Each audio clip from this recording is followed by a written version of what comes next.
Hey guys, we're Ali and Gary with Roll With Us DMs, professional game masters with over 17 years of experience that also love to go on some side quests with our friends, which you can see here on our channel. Thank you for checking out our videos. If you haven't already, you should quest down to the subscription button and strike the notification bell so you never miss our content. Our links are in the description below. Consider becoming a channel member to access epic perks, including playing in one of our games. Now, on with the video! Hey there. It's been a busy morning and I've already spent my focus point, so join me as I attempt to refocus.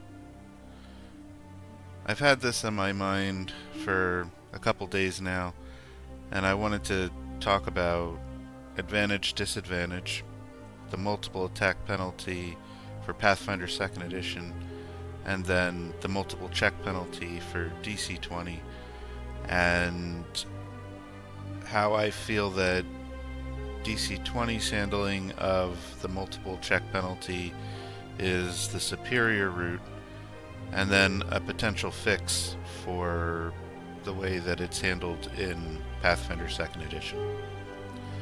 So, the first thing that's important to understand is advantage and disadvantage. If you're familiar with 5th Edition Dungeons & Dragons, then you know that it uses advantage and disadvantage as a way to both grant a benefit to a player who is in an advantageous situation and to penalize an enemy or a player if they're in a disadvantage situation. And the way that works, as the first paragraph says, if you have advantage, you roll 2d20 and you take the higher, and if you have disadvantage, you roll 2d20 and you take the lower result. An interesting aspect of the way that 5th Edition handles advantage and disadvantage is in the second paragraph. If multiple situations affect a roll and each grants advantage or imposes disadvantage on it, you don't roll more than one additional d20. If two favorable situations grant advantage, for example, you still only roll one additional d20. If circumstances cause a roll to have both advantage and disadvantage, you're considered to have neither of them, and you roll 1d20. This is true even if multiple circumstances impose disadvantage and only one grants advantage, or vice versa. In this situation, you have neither advantage nor disadvantage. So, the 5th Edition way of doing advantage and disadvantage is you can have 3 instances of advantage, 1 instance of disadvantage. They cancel each other out, and it's just as if you had neither advantage nor disadvantage. In the same vein, you can't have multiple instances of advantage where you would roll multiple d20s beyond the 2 for regular advantage, or multiple instances of disadvantage where you would roll multiple d20s and take the lowest. So, the interesting thing is, this is the backbone of the advantage-disadvantage system. And just to explain quickly how DC20 implements advantage and disadvantages with stacking advantage and disadvantage, so that if you had in that example 3 instances of advantage and 1 instance of disadvantage, the 1 instance of disadvantage would remove one of the instances of advantage, but you would still have 2 instances of advantage, and for each instance of advantage you would roll an additional d20 and take the highest. In this case it would be 3d20, take the highest. So when I switch over to talking about Pathfinder and its multiple attack penalty, your first attack each round is no penalty. Second attack is at -5 or -4 if you're using an agile weapon.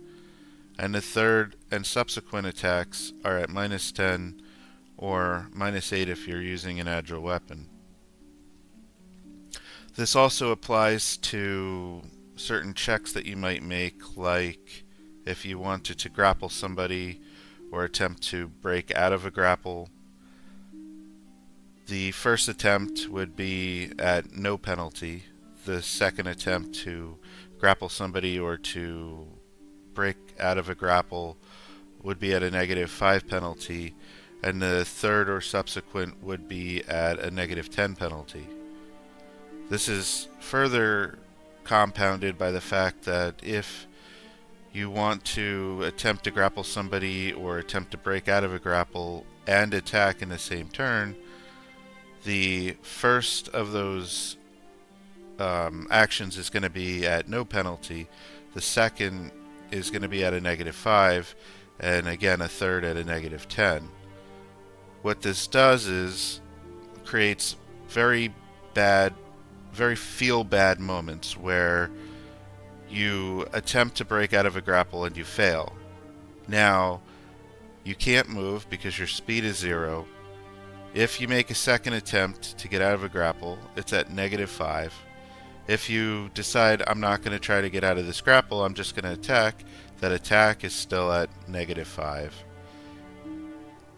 And you're just in this like downward spiral of I can't do anything.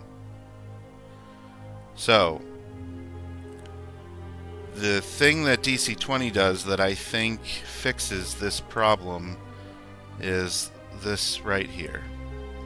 Gaining advantage. When a creature makes a check or save, it can spend 1 or more action points to gain advantage on its check or save per action point spent. So, just to reiterate quick, in DC20 you have 4 actions per turn. Similar to Pathfinder 2nd Edition in the regard of you have 3 actions and a reaction. Instead of giving you a separate action that's called a reaction, this just gives you 4 actions and you can spend them anywhere from the end of your turn till the next end of your turn. With that in mind, you can spend 1 or more action points to gain advantage on a check. So, if you were making a check and it would normally not have advantage, you could spend 1 action point to give yourself advantage on that check. If there's something that you really want to accomplish, go for it. If you really want to make sure that you can succeed at this task, you could give yourself double advantage, even triple advantage, if you really wanted to double and triple down on the thing that you absolutely need to do.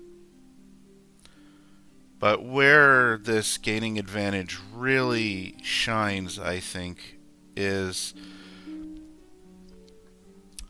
in DC20 you have a multiple check penalty, as I mentioned earlier. It is stacking disadvantage for doing the same type of check multiple times on a turn.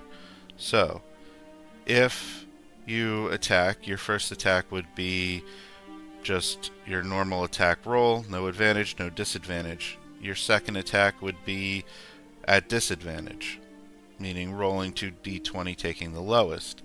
However, with this gain advantage written into the rules here, you could spend 1 action point in addition to the action spent to make the attack, giving yourself advantage. Advantage and disadvantage cancel each other out, and you get to make the attack at normal bonus, no disadvantage. What this does is it allows you to spend extra actions to kind of dig yourself out of that hole of I have penalties on myself now because I'm trying to do the same thing multiple times in a turn. In the example that I had given earlier, where you were attempting to break out of a grapple, let's say, if you failed your check in DC20, your second attempt would be at disadvantage. However, you could spend another action point, so you would be down 3 action points at this point. But you could give yourself advantage on the second attempt, thereby negating the disadvantage for the second attempt. And I think that's brilliant, because it really gives you a lot more flexibility over your turn, how you spend your actions. And I think giving up an action to avoid a penalty is an amazing concept. So, how do I fix Pathfinder 2nd Edition with the multiple attack penalty to where it's not punishing to the players? Give them options. I say give them an option that they can spend a second action to negate the multiple attack penalty for that action. Maybe not entirely. Maybe it's you negate one instance of the multiple attack penalty. So, if you attack and then you want to attack a second time and you don't want to incur that -5 penalty, maybe you spend your third action to negate the multiple attack penalty, and then you're attacking at your normal bonus for both attacks. But that's your whole turn. You're spending essentially 3 actions to make 2 normal attacks, and that's it. I think the negative that I would hear for this is that the system has feats and stuff to allow specialized people to do these things. But honestly, I feel like if this was an option to all characters, it would create more feel-good moments at the table. And I have kicked around, could Pathfinder 2nd Edition work with the 4-point action system of DC20? I think so. But that is a video for the next refocus. So hopefully I'm refocused, and next time hopefully you'll join me for a deeper dive into can Pathfinder 2nd Edition benefit from the 4-point action system from DC20. Take care. Thank you for watching. If you enjoyed the content that you just saw, consider joining one of our games at startplaying.gaming/rollwithusdms.